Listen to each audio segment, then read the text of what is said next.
Welcome to the Depth of Field podcast, where film, video, and animation professionals discuss the art of their craft and the realities of the industry. I'm your host, Adrian Thompson, and today we're going to go into my story and how it led to me starting a motion graphics studio and a storyboarding software company. And be sure to stay tuned till the end, where I'm going to give you a practical challenge that you can chew on to help move forward this week. All right, let's get started.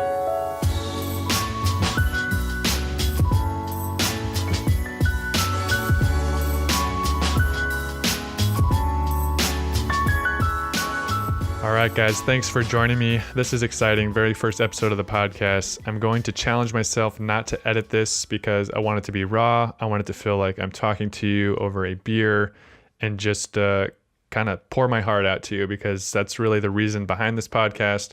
Is I want you to actually learn about things that are really happening in the industry. I don't want it to be a formula. I don't want it to be preaching to you. I want it to just be raw. So I wanted to go through my story, and so you could learn a little bit about myself and why I'm doing this and why I even have the authority, I guess, or experience to do something like this. So with all that being said, let's go ahead and get into it. So from a very early age, I was always interested in video, playing with cameras, editing movies of me and my friends playing paintball, doing stop motion with Lego characters. It was just a hobby that I always enjoyed. Unfortunately, in high school, there was no official classes for video, so it just remained a hobby. But then at the end of high school, you have to decide what you're going to go do, and that was kind of the natural choice for me. So I had an opportunity to move to the Bay Area with my aunt and uncle, and I took a film and TV course, or I signed up for the film and TV program at De Anza College in Cupertino. And, that was a cool experience. I ended up meeting a lot of the people that helped propel me throughout my career. And that was probably the single most important thing of going to that community college. So for instance, I met two of my lifelong friends there. One of them already had a job at a studio up in the peninsula. And another one already had a job at a corporate video house right near the college. It was in Campbell, California. And, just through knowing him, there was an internship that opened up in the summer, and I got to apply, and I ended up getting in. So that was a really great opportunity as a young college student. So in my first job, I was a compression guy, which, that role wouldn't exist now because compression's fairly figured out. But, my job was to test various compression bit rates to see what would look best for the most realistic file size. So it was very not very fun job. So I also was exposed to After Effects in this time, and my boss was handing me a textbook of After Effects tutorials with a CD-ROM. I put it in there and I had to walk through to recreate things. And this was my first time learning that this really existed. And it seemed really cool. The more I learned about After Effects and the more that I saw what people were doing with it, I was really intrigued by just the visual creative aspect of it. And before that, I thought I wanted to be a video editor and go to Hollywood and edit A-list movies, which that could be its own discussion, by itself, because I was exposed through going to conferences and just exploring the Hollywood area over a few weekend trips, and realizing that industry was not going to be for me. Just the way people carried themselves, the way that they had to fight and claw to get into that, compared to what I saw already early on in the corporate world in the Bay Area, I could just tell that, I personally am not built for that type of, I just don't have that personality, I suppose. And it just did not seem worth it to me. I didn't care that much. So I took a pivot here, learning about After Effects, seeing the money and the opportunities in the Bay Area, and I decided to stick with that. But before all that happened, I actually had to get fired from this internship. And what happened is, I was going to work every day, and the work wasn't inspiring me, and my passion was just not there. And as just a young, immature person, I just started showing up to work late. I started taking the job for granted, and I just eventually got fired because one day I came in at noon, and while my boss and colleagues were out to lunch, and I totally deserved it. But that was a big wake-up call for me, realizing that things aren't just going to be handed to me. And I actually had to work hard to fight for what I wanted to get. So After that, I ended up applying to a bunch of jobs. It took a few months. It was kind of a scary time. It was during 2008. The economy was not doing well. And I ended up getting a job at a media house that was collecting sports highlights, and they needed somebody to edit these highlights for their premium paid members and put them on the website. And my gosh, this was the worst job experience I've ever had because I was the only video person. They gave me a very bad laptop. I was working with files over a poorly constructed server with bad internet, so there was an insane lag. I had student versions of like an editing software, and I tried really hard because I didn't want to, lose this opportunity as well after just being fired. So it was also a pay jump. I was making $12 an hour, which was like double the minimum wage I made before. So I tried to stay positive. I tried to work hard, and man, it was really a sad time. But thankfully, the friend that I met at college, he worked at the studio that was just up the highway, a few exits, and we had lunch one day, and he introduced me to the boss of his studio, and that boss was exposed to my YouTube channel through this friend, and so he kind of knew that I knew After Effects because I had some work up there. And then within that week, a job opportunity opened up, and he ended up calling me during my lunch break and asked if I could come in that day and work on an After Effects project. And I was really apprehensive, right? Because I'm working full-time at a job. But this studio had everything that I wanted. They were serving high-end clients. They were doing really cool motion graphics. There were talented people there I could learn from. And so I just decided to straddle the fence, and I just went in on my lunch break and started working on it. And this is a really, really weird part of my story because I ended up working two jobs at the same time without my first job knowing it. The studio knew that I was employed at this other place, but they didn't mind as long as I could get my work done with them. So I ended up straddling the fence, and the boss managing me at this media house was so out of touch with me. He really didn't even know if I showed up to work. It was so bad in that regard. Like, I had no accountability. I had nobody leading me. So I could literally not show up and nobody would know. And it was really sad. So being immature, I ended up doing that. I kind of just didn't show up, and I'd go work at this other job, and I just wouldn't log any hours. And it was a really, really weird time. I ended up quitting that job over the phone, just called my boss and said, hey, this opportunity opened up and I really want to work at this other place. And he ended up being totally fine with it. So not something I'm proud of, like this journey. Just being, I was 21 at the time and didn't really know how to communicate very well. So it was just awkward in general. But anyway, this transition to the studio was a really exciting time for me because I was learning on the job. I was getting paid, I think, $350 a day, which at the time was huge for me, like absolutely huge. But it was also the most stressful time of my life, to the point where I would be getting panic attacks because I was trying to lead creative motion graphic jobs with almost no experience. Everything I had learned was on the internet, and these were paying clients. And it was a lot of pressure to put on a 21-year-old at this time. But I just knew that I had to push forward, right? I can't quit because this is the door that opened to get me into the industry. So I powered through that, and clients were happy. I mean, it was working out. It was just, it was really emotionally draining on me. And then, as time went on, I did that for about two and a half years. I started realizing that there was likely better ways to be tackling these jobs. Like, for instance, we didn't do storyboards. And we didn't have a graphic designer. So when we started a job, I was just kind of doing everything myself. I would just wing it and start animating on day one. And I started realizing, like, this isn't the best way to be doing this. And I would try to introduce a new process or just bring up these ideas to my boss, and they just weren't well received. Nobody wants to change something that's working in their eyes. So that became a struggle. And then a short time after that, the studio actually started doing poorly financially, and they had to put all of the employees onto freelance status. So at that point, I became a freelance, I was kind of forced into freelance, and he would bring us on occasionally when there was the jobs, but I had this extra free time.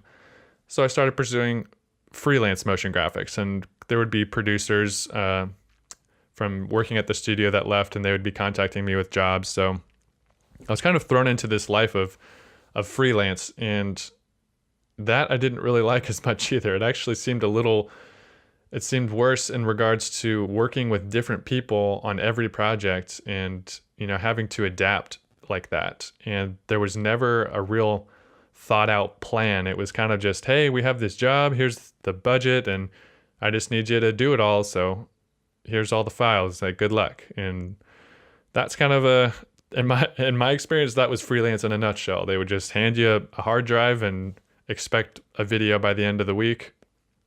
And that was not very enjoyable to me. So I ended up going through the same struggle with independent producers that I did with the studio. Like, guys, why don't we bring on a graphic designer? Why don't we storyboard this out so I can actually work efficiently? I don't start and do half an animation and then have to start it over or tweak it and spend 3 days trying to make it what you actually want it to be. And that just didn't go well. I never had a successful conversation that convinced anybody, yeah, we should actually try to be more efficient. It was just, I think when things are working, when people are getting the work done and they're making a comfortable amount of money, they just don't have enough incentive to change. So that became a huge passion of mine. I just had to do this. I had to at least try it. I had to do an animation project with storyboards. I was just dying to try it and see how much that would make a difference, because up to this point, I literally had not worked on a job that did storyboards. So that was just emotionally and creatively frustrating. So for several months, I was telling myself, I'm going to start the studio. I'm going to start a studio. But then every time a job would come up, and at the end of the day, I wouldn't want to research how to start a studio because I had no idea how to run a business in any regard. So in 2012, I had to say, actually at the end of 2011, I said, you know what? On the 1st of 2012, I'm not taking any more freelance work. I'm going to start a studio. So that's what I did. On January 1st, 2012, I started telling all my clients that emailed me, I'm not freelancing anymore. I'm actually starting a studio. I was reading business books because I had no idea what I was doing. I was trying to figure out, how do I register with the state? And for the first month, that's what it was. It was logistics. It was making a business plan. It was coming up with the name, which was actually really hard. I brainstormed for 3 weeks. I have a couple notebook pages full of really terrible names until we came across Modio, which is short for Motion Design Studio. It just made a lot of sense. So the second month, I actually had a huge job fall in my lap. It was like a $30,000 job for a big Bay Area client. And it was unbelievable. I thought, wow, this is fantastic. Why didn't I do this sooner? And I brought on a friend of mine that actually got me the job at the studio, my old roommate, who we became really close friends. So I brought him on to help me with this project, and we just tackled it together. So we made pretty good money on that. And then we ended up landing another job with a Bay Area client through a friend of a friend. And I worked through that, and I animated it myself because at this point I couldn't really afford, or I didn't really know how to manage people. So I kind of just did a lot of the work myself, and I hired a few people to help with some logistics. But these first animation jobs, I actually was doing most of it myself. So it was still a little bit of the same vibe, except that I was in full control, which really helped. So, and we did storyboard just in a very crude way because I actually wasn't great at illustrating, but we still got it done. And then anyway, after that point, there was a huge dry spell. It was about 8 months where I could not find work. And because I had the taste of this, where I had a $30,000 job and I had a $20,000 job after that, I started thinking, well, why would I settle for any job that's less? So that's what I'm going to quote. But as a studio, we were not mature enough to be demanding those kinds of prices. It just didn't make sense. So after 8 months of it not working, I said, okay, I have to do something different. I have to attract clients some other way. And what I came up with was, I need to offer a consistent price for a consistent product, because this is something that bothered me in the industry, was how people would ask, what does it cost to make a video? And then the answer is always, well, it depends on this, if you want to do this or that. Do you want it to be 3D? Do you want it to have 3,000 lens flares? Whatever.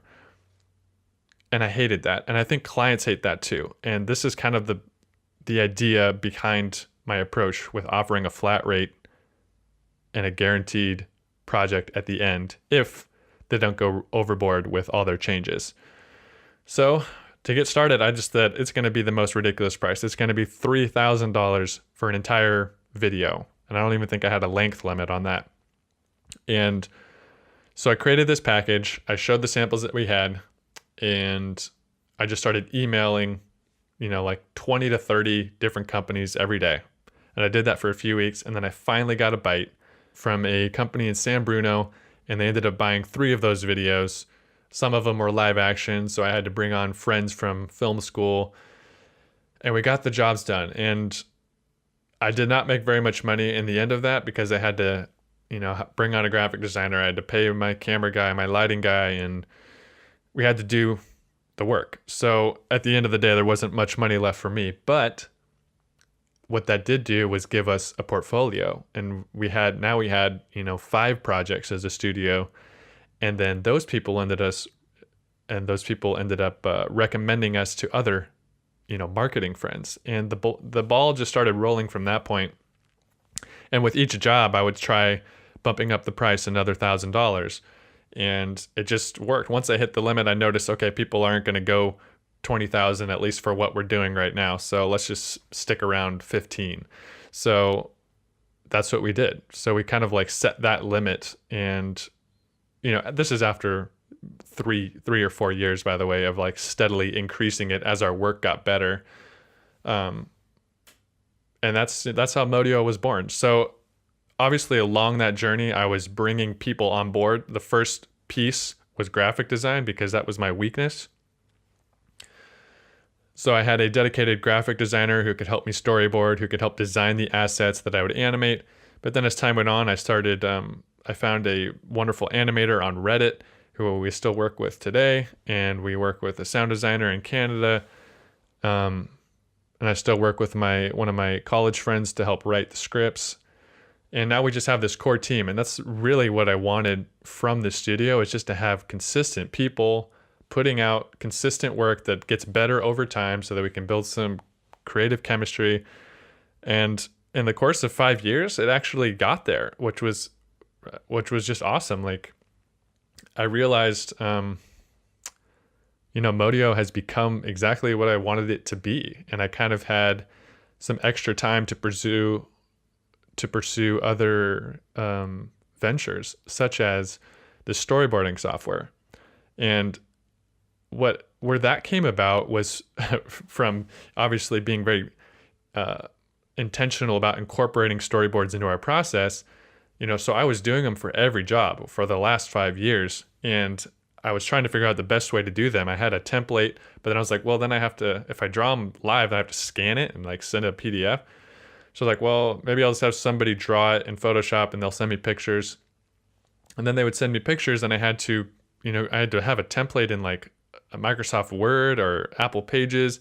And I'm trying to make all this work. I'm having to paste script in there every time I want to put in a scene. The numbers are off. So, and I just thought this is the way I have to do it. There's no other way to do it, right?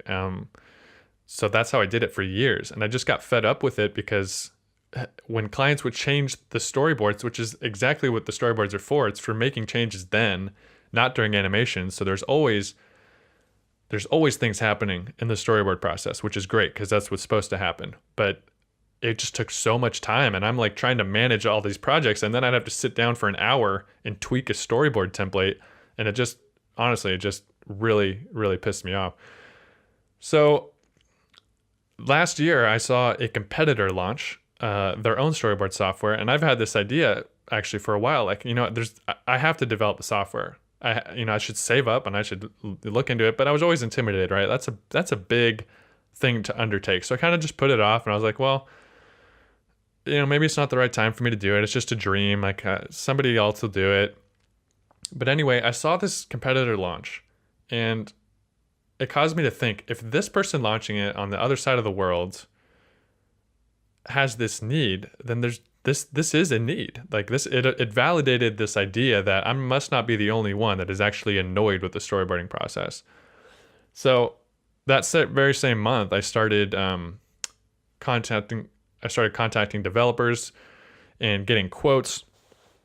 And anyway, I just ended up pursuing it really hard from that point, because I just thought, there's never just one winner in an industry, especially if it's going to be this early. There's going to be room to fight for your slice of the pie. So anyway, that's what I'm doing. I just launched Plot in 2017 officially. It got out there, so it's only been live for a few months from the recording of this podcast. Actually, 3 months. No, it's March 1st right now, so 2 months. And anyway, I'm just getting that ball rolling, and I'm really excited about it because it has a lot of potential, and I think it can save people a lot of time. And obviously, I've just been passionate about the process of storyboarding because I think it can really save people time in the long run. So anyway, that is my story in a nutshell. I probably skipped over a lot of important things that, we'll probably cover in other podcasts. But in future episodes, we're going to be bringing on guests, and we're going to be talking about their journey through the industry, and we're going to get really specific with them about what they like, what they see happening, and what they would advise to other people that might be going through the same thing, and just kind of lessons that they've learned. I want to avoid too much storytelling unless it really does offer some value to you guys, because really I want you to walk away with some practical knowledge from this show that you can apply to your work life. So that's where my heart is, guys. I hope you enjoyed this first episode. This was a lot of talking. We're up to like 21 minutes of just me talking. So if you can handle that, I think you'll enjoy the other episodes when there's actually another voice contributing as well. So I hope you subscribe. You can follow me on Twitter personally. It's at the Adrian Thomp, THOMP on Twitter. I would really love that. I'm trying to tweet more and just be more engaged with people. So send me a message. Let me know what you think. And you can follow the podcast at DOF_podcast on Twitter.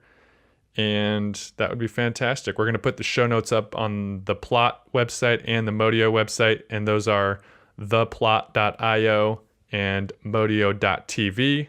So again, guys, thank you so much for listening. This is fun for me to be doing right now, and I hope that you find it valuable.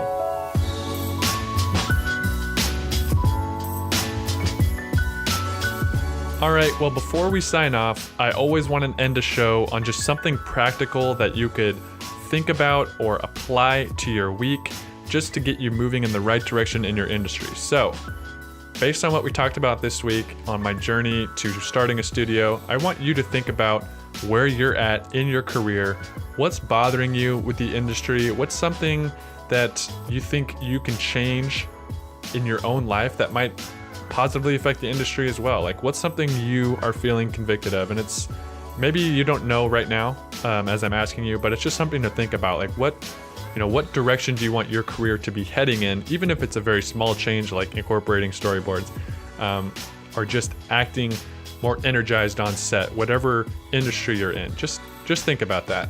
What change do you want to enact? What direction do you want to head in with your career? All right, guys, thank you so much for listening. I hope you enjoyed it, and I hope to see you again next time.